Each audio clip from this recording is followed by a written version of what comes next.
Dans cette classe, nous allons continuer à étudier les outils d'esquisse qui facilitent la modélisation, accélérant la construction de la géométrie et de ses détails. Nous allons apprendre à utiliser des outils pour convertir, déplacer, copier et faire pivoter des entités d'esquisse. Ouvrez le fichier disponible et commençons. Nous commençons un croquis sur le visage montré et réglons l'alignement normal à. Nous développons la fonction Cut Extrude 1, cliquez sur le croquis et sur l'option Afficher. Nous allons convertir des entités d'une esquisse à une autre à l'aide de l'outil Convertir des entités.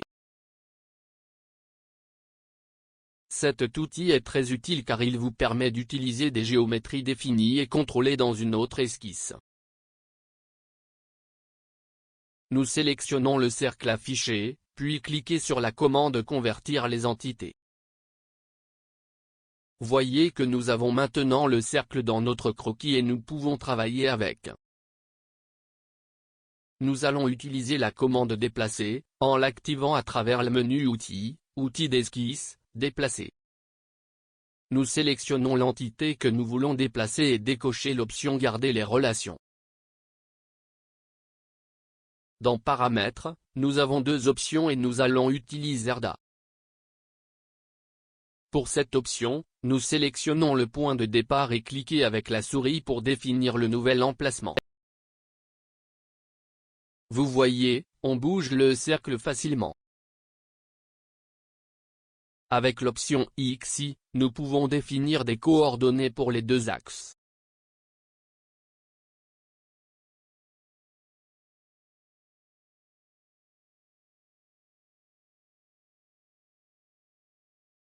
Maintenant, nous allons utiliser la commande Copier, également accessible dans le menu Outils, Outils d'esquisse.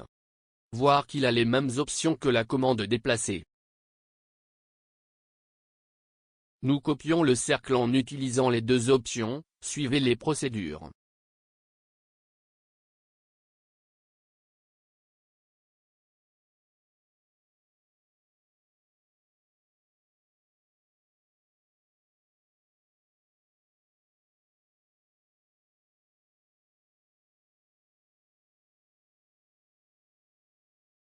Ensuite, nous allons travailler avec la commande Rotate, qui a une interface similaire aux commandes précédentes et est également accessible dans le menu Outils, Outils d'esquisse.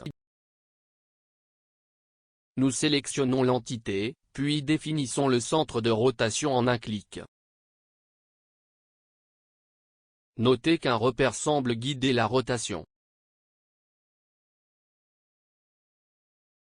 Lorsque nous définissons la valeur de l'angle, les axes indiquent la rotation et l'aperçu montre le positionnement.